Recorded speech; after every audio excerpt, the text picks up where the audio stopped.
Magandang oras mga katiats, mga ka-good news, mga kababayan. Meron tayong episode dito na baka ngayon nyo lang ito malaman.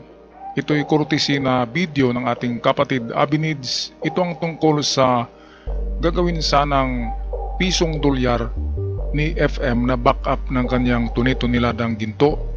Bakit nga ba pinabagsak siya ng Amerika? Dahil sa paglabas niya ng piso dolyar na currency. Well, dito atin malalaman sa bidyong ito. Atin panoorin. 30 years ago, kumusta ang ating bansang Pilipinas? Umunlad ba tayo? Gaya ng ipinangako ng mga nagpatalsik kay dating Pangulong Ferdinand E. Marcos. Sa araw na ito, ay ating ibubunya ang matagal nang nakatagong katotohanan. Sa ilang publication na mababasa mula sa internet, na inilabas ng ilang legitimate sources, inamin ng CIA na involved ang Amerika sa pag-impluensya para magkaroon ng people power revolution laban sa Marcos administration. Ito ay dahil noong 1983, in-announce dating Pangulong Ferdinand E. Marcos na mag-create siya ng Asian dollar na babakapan ng mga ginto. Dahil dito, naalarma ang world market dahil talagang babagsak ang petrodollar system kapag maglabas ng currency na backup ng ginto.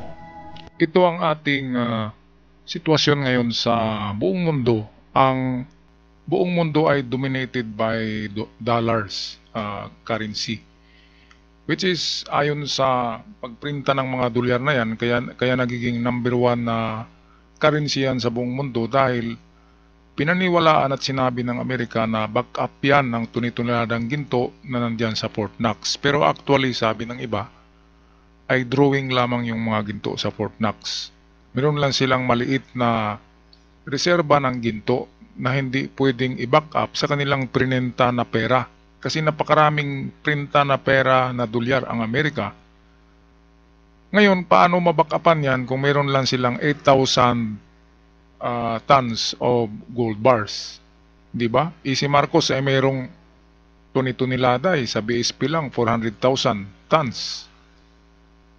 Kaya dito takot ang buong mundo, lalo na ang Amerika, na baka mapalitan ng ibang pinaka mataas na value na pera ang piso dolyar na sinasabi ni Marcos na ilabas niya sa taong 1983 gamit ang backup na kanyang mga ginto. Kaya dito ay kagad dinarato lang Amerika. Ito nga ang ayaw ng Amerika sa BRICS. Itong BRICS, pera ng Russia at ng India at ng Iran at ng iba pa na gustong pabagsagin ng BRICS ang dolyar. Pero galit diyan ang Amerika kasi ayaw nila na babagsak ang dolyar. Kailangan number 1 pa rin na currency sa trading. Kaya anong ginagawa ng Amerika? Gigirahin na talaga ang gustong aagaw sa pwesto ng dolyar. Talagang gigirahin yan. Katulad na lamang kay Gaddafi. Gustong gagawa rin ng sariling dolyar si Gaddafi. Ayan, anong ginawa? Diba? Ngayon, si Ferdinand Marcos, dahil kaalyado ng Amerika, ay hindi nila ginira, kundi ini-exile.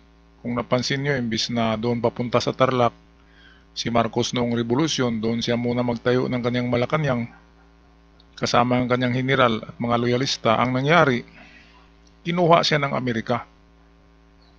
At doon, ini-exile, parang nakulong sa Hawaii. Pero hindi nakulong na rihas, nakulong yan sa mansyon. Pero Hawaii, hindi na siya makagalaw. Kinuha lahat ng kanyang ari-arian. Hindi sinabi na pati ginto, basta't lahat ng ari-arian niya ay kinuha ng Amerika, frozen lahat. Kaya ito yung sikretong hindi natin alam na ibinulgar ni kapatid na Abinids. Kaya minsan nanganganib yung channel niya dahil sa kanyang mga expose na ganyan. Anyway, kudos kay kapatid Abinids sa mga ganitong video. Patuloy tayo. Ang matinding ito, agad na sinanksyon ng Pilipinas at pinakansel ang economic dealings ng iba't ibang mga bansa sa Pilipinas. Dahil sa mga international sanctions na yan, naging kritikal ang ekonomiya ng Pilipinas at maraming foreign investors ang nalugi at ang mga malalaking negosyanteng Pilipino ay yumaman. In short, noong 1983 hanggang 1986, ang Pilipinas ay tumindig sa kanyang sarili bilang isang independent nation na hiwalay sa world market. Totally walang involvement sa international trade. Ito ang maganda. Dito sumikat at yumaman sila Lucio Tan, yung mga Ayala, at yung iba pang alam natin na mga mayayaman na Pilipino. Dahil walang foreign investor sa panahon na ito, 1983-1985. Dahil sinanksyon pala tayo, hindi natin alam yan eh. Sinanksyon tayo ng halos buong mundo. Dahil sa gustong magsarili ng piso dolyar na currency si Marcos, i-back up kasi ito ng totoong mga ginto eh. Yung pera ng ng Amerika, yung dolyar na piniprinta nila, ay back up lamang yan ng Saudi oil. Kaya napagka-close ng Amerika at Saudi kasi ginagamit ng Amerika ang Saudi oil as backup ng dolyar. Kasi merong consignment yan, hindi natin alam kung anong usapan ng Amerika at Saudi. Bakit pumayag ang Saudi na gagamitin na backup na tinatawag yan na na itong liquid dollar or petrodollar. Petrodollar ang minsan petrogold ang tawag diyan kasi binaback up sa dolyar eh. Kaya nang sabihin ng Egypt na hiwalay na sila at hiwalay sa Amerika at babalik na sila sa gold reserve standard, ay biglang tiklop ang tiklop ang Amerika, nanlulumo.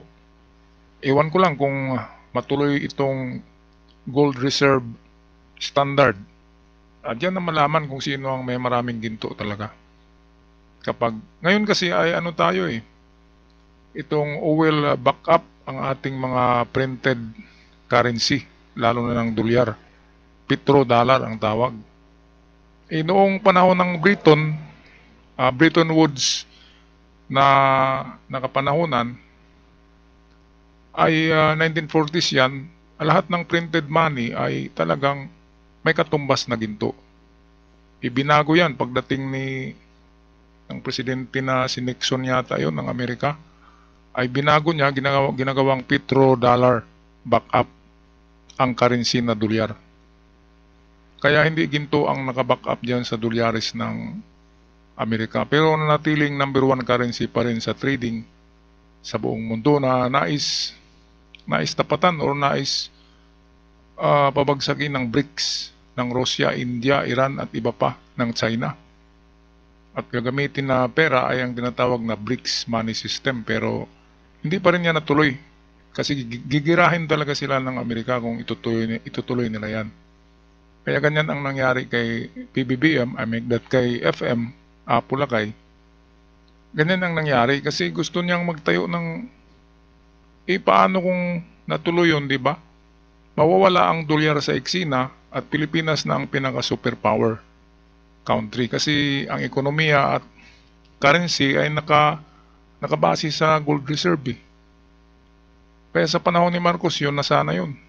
Kaya nga lang, ay ito pala, backup ng US ang mga dilawan para gagawa ng itong People's Power Kuno in EDSA. At alam nyo ba, pati yung assassination ni Ninoy Aquino questionable yun, kaya hindi naghabol sila Cory kung sino ang pumatay.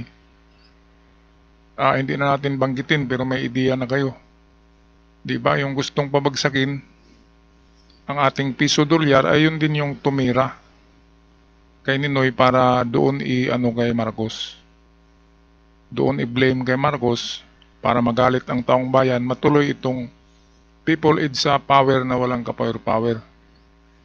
Kung pinaputukan sila ni Marcos noon ng tangke de guerra, kasi loyal pa rin ang armed forces kay Marcos. Yung tumiwalag, si Gringo lang naman at si Enrile. Pero yung general talaga niya, si Fabian Ber, ay nasa tabi ni Marcos. Sabi nga ni Fabian Ber, kung paputukan niya, sabi ni Marcos, wag. Ganyan kabait si Marcos.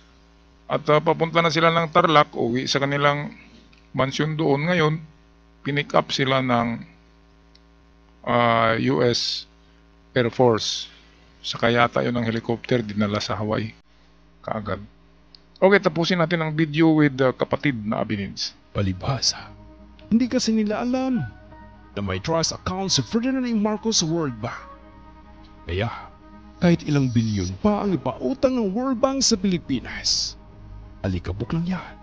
Pumaliit lang yan kung ikukumpara sa kinikitang interest ng mga assets ni Ferdinand A. Marcos. Kaya, hindi siya takot umutang kasi may pambayad siya. Ang hakbang na ito ni Marcos ay siya ring hakbang na ginawa ng Singapore sa pangunguna ni Lee Kuan Yew. Kaya ang resulta ay isang radical change at nag-transform ang Singapore kung ano siya ngayon. Dahil sa hakbang na ginawa ni Marcos, gumawa na rin ng paraan ng Amerika para tigilin ito. Ngunit gayon pa man, noong kalagitnaan ng taong 1985, pinutol ni US President Ronald Reagan ang kanyang matagal na suporta at friendship kay dating Pangulong Ferdinand A. Marcos. At ito ang nagtulak sa American government para gumawa na ng mga hakbang para ibagsak si dating Pangulong Ferdinand A. Marcos. Dahil mangangani ang kanilang dulya kapag natuloy ang plano ng dating Pangulong Ferdinand A. Marcos na maglabas ng gold-backed currency at buhayin muli ang Bretton Woods system noong 1940s, kung saan ang bawat pananalapi ay nakabased sa gold reserves. Napalitan kasi ang sistemang ito noong taong 1971 nang nag-announce si US President Nixon ng devaluation of dollar at non-convertibility of dollar to gold, kung saan inalis ang gold reserves bilang basihan ng pag-iimprenta ng currency at pinalitan ito ng US-Saudi oil deal na ngayon ay tinatawag na petrodollar system, kung saan ibinabase sa langis o petrolyo ang world market. Noong 1980s, sa plano ng dating Pangulong Ferdinand A. Marcos na gawing fully self-reliant, self-sustaining ang bansang Pilipinas, gumawa ng paraan ng Amerika para hadlangan ito. Alam nila na si dating Pangulong Ferdinand A. Marcos pa rin ang nanalong presidente noong snap election. Kaya, ginamit nila ang mga dilawan at komunista para sila ang maging puwersa nila para mapatalsik si dating Pangulong Ferdinand A. Marcos. At mahadlangan nila ang plano nito na gawing fully independent nation ng Pilipinas at punduhan ito ng accumulated interest ng kanyang mga kayamanang ginto na nakadeposito sa mahigit 170 banks sa iba't ibang bansa. Nagumpisa ito noong 1950, 15 years bago pa siya naging presidente. Grabe talaga itong Amerika. Kapag mag-operate yan ay palihim yan at gagamit sila ng tinatawag na parang mga proxy. Katulad na lamang sa Russia, ang nagkipaggera dyan ay hindi Ukraine. Ginamit lang ang Ukraine, pero nag-back up talaga niyan, kaya gumastos ng bilyon-bilyon dolyares, mga $400 billion na yata ang nagastos ng Amerika sa Ukraine. Kasi proxy, hindi magpadala ng sundalong Amerikano, kundi armas lang at pera na pangsweldo sa tinatawag na mga contractors. Ang mga nakipaggera diyan sa Ukraine, kung alam nyo, dahil hindi yan nagagapi ng Russia, dahil ang mga sundalo diyan sa frontline ay mga kontraktor. Ang mga kontraktor ay mga grupo ng mga ex-military na sanay talaga sa gera at malaki ang sweldo. Ang sinisweldo diyan ay pera ng Amerika. Yan. Kaya kahit yan sa pagbagsak ng Syria, malaki ang role ng Amerika diyan. Hindi nila sinasabi, hindi pa yan nasabi ngayon sa mga vlogger na ang sani ng pagbagsak ng Syria ay Amerika pa rin. Inuna ng Amerika ang Syria para mawalan ng paa ang Iran. pinalabas lang yan na magkalaban yan, pero ang Syria ay proxy pa rin yan ng Iran. Ang binomba ng Israel at Amerika ay yung kalaban talaga ng mga rebuilding Syrians. At yung mga rebuilding Syrians ngayon na nandyan na, nag-occupy sa Syria, ayan ay US talaga yan. Mga US backup yan ng mga military. Hindi lang yan sinabi sa ngayon, walang nagsasabi niyan kasi top secret. Kaya nga, takot na ang Iran kasi alam nila na yung mga Syrians rebel ay pro-US yan, katulad yan ng mga tao diyan, mga sundalo diyan sa Egypt at Saudi Arabia, ay yan ay mga pro-US yan. Okay, so dito naman sa nangyari kay Marcos ay dahil pa rin ito sa US. Ay naku, sana number 1 currency ang Philippine Peso, no? Sana ngayon ang Philippine Peso ang ang 57 versus US dollar, di ba? One US dollar is make that 57 US dollar is 1 peso. Ganyan sana ang mangyayari, kaya ayaw ng Amerika ng ganyan na naluluhod sila sa Pilipinas. Nagkataon lang talaga na dito naipon ang maraming ginto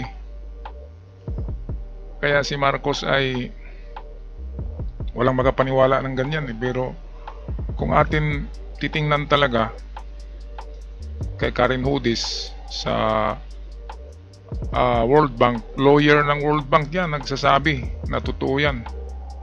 Kaya bakit hindi tayo maniniwala? Siya na nga siya nga yung lawyer ng panahon na yun Alangan naman na gagawa-gawa yan si Karen Hoodies ng mga kwento. Maliban kung Pilipino yan, ay sanay tayo sa mga kwentong bayan Okay, so merong karugtong ang bidyong ito.